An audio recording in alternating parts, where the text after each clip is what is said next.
Picture one of the largest ancient civilizations on the planet. Now imagine it didn't collapse in a single disaster, it just vanished from the storybooks. No final battle, no legendary last king, no grand fall of the empire story. Just silence. In school maps, we label it the Indus Valley Civilization. In textbooks, we blame drought, invasion, or mysterious decline. End of chapter. Turn the page. But recent science is quietly rewriting that story. Sediment cores, isotope analysis, ancient DNA, satellite imagery, they're all whispering the same thing. This wasn't just a simple drought, it wasn't just some invading army. It might have been a slow-motion climate tragedy, or something even stranger, involving rivers that moved, trade routes that died, and cities that chose to shrink instead of fight. Stay with me, because by the end of this video, you might never look at the phrase civilization collapse the same way again.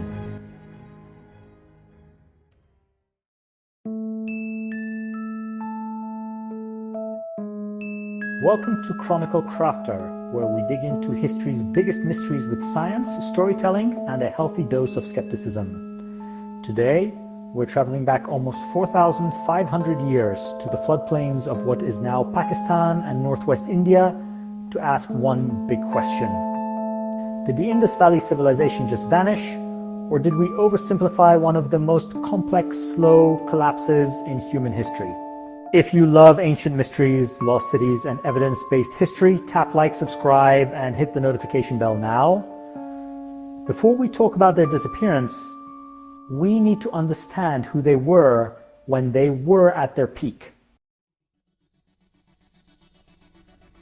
When we think of ancient civilizations, we picture Egypt, pyramids and pharaohs, Mesopotamia, ziggurats and cuneiform China, early dynasties along the Yellow River. But around 2600 BCE, another giant quietly rose along the Indus and its tributaries. The civilization we call Harappan, or Indus Valley. On the map, you'd see names like Harappa, Mohenjo-Daro, Dholavira, Rakhigarhi, cities that may have held tens of thousands of people each. And what's wild is how modern they feel. Planned, grid-like streets, advanced drainage and sewage systems, standardized brick sizes across huge areas, evidence of long-distance trade with Mesopotamia and beyond. No giant pyramids shouting, "Worship our king," but quiet signs of something just as impressive. A civilization is obsessed with order, planning, and everyday life. We still can't read their scripts. We're not even sure what they called themselves, but we know this. They built some of the earliest mega cities in human history. And then, over a few centuries, they slowly let them go. Fast forward to around 1900 BCE. Archaeologists digging through layers of earth noticed something strange in the timeline of these cities. In big centers like Mohenjo-Daro and Harappa, populations begin to thin out.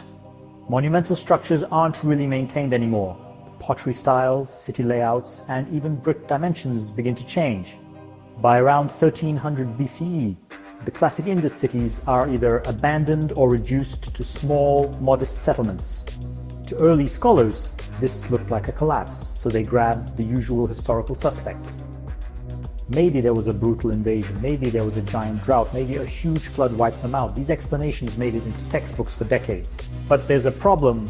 The evidence just doesn't match a single dramatic end. Where are the burned layers from citywide destruction? Where are the streets filled with unburied skeletons from a final massacre? Where is that neat, tidy, one big disaster layer? It's not there. Instead, we see something subtler and in a way more terrifying. Our civilization being worn down slowly. Let's tackle one of the most famous old theories, the Aryan invasion. For a long time, the story went like this. Light-skinned, horse-riding Indo-Aryan warriors swept in from the northwest, destroyed the Indus cities, and replaced the civilization with their own culture. It's a neat story. It's also way too neat. Modern archaeology and genetics suggest something more complex. We don't see massive synchronized destruction layers across major Indus sites at the right time. Ancient DNA shows patterns of gradual mixing, not a simple overnight population replacement.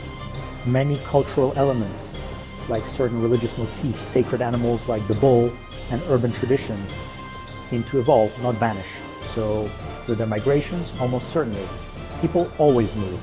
With the clean Hollywood version, with one invasion, the Indus civilization falls doesn't line up with the evidence. So if it wasn't a single conquering army, what pushed these cities to let go? To understand the fall of the Indus cities, we need to stop staring only at ruins and start looking at rivers and rain. Scientists have studied lake sediments, riverbeds, and cave stalagmites across South Asia. By analyzing things like oxygen isotopes, they can reconstruct how strong the monsoon was thousands of years ago. What they found is chilling around the time the Indus cities begin declining, the monsoon starts to weaken.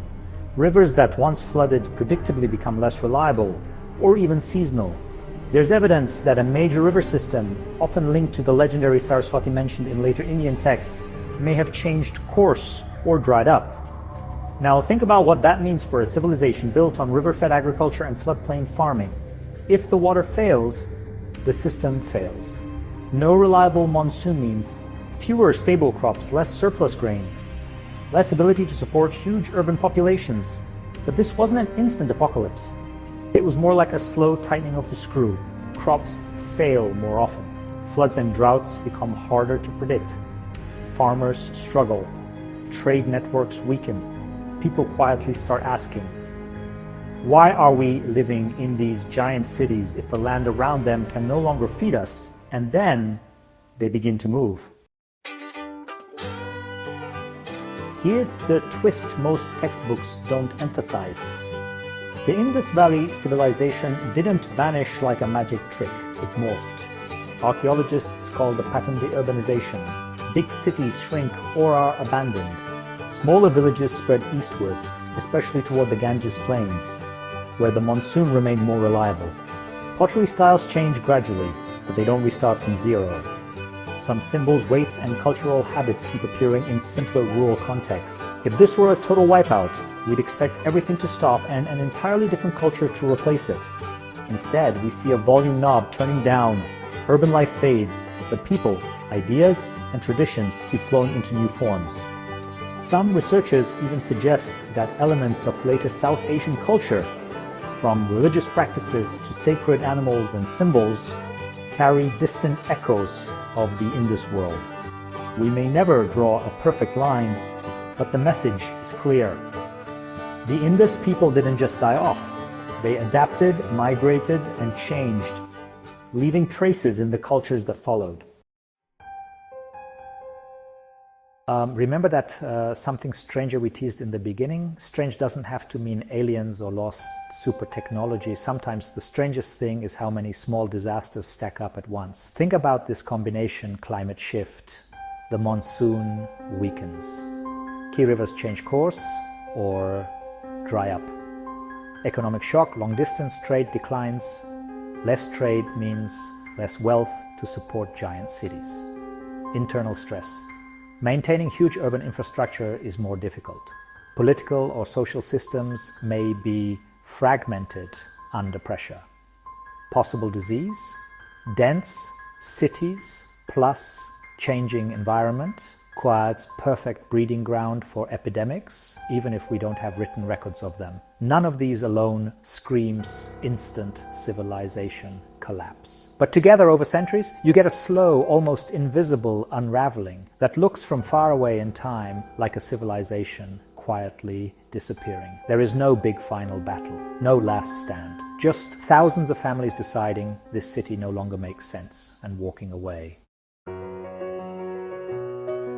So, did the Indus Valley Civilization just disappear? Not exactly. It transformed under pressure from climate, from rivers, from trade, from the complex web of stresses that shape human societies.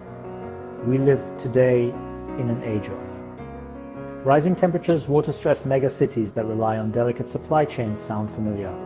The Indus story isn't just about a lost past. It's a warning and a mirror. Civilizations don't always end with a bang. Sometimes they quietly shrink, scatter, and forget their own cities, while thinking they're just making practical decisions. Our question today shouldn't only be, how did they collapse? It should also be, are we ignoring the same slow signals they faced? If you're still watching, you're officially part of the small group of people who don't accept the one-line textbook answer. So tell me in the comments, do you think climate change was the main culprit? Or were trade, migration, and internal politics just as important? What do you think really happened to the Indus Valley Civilization?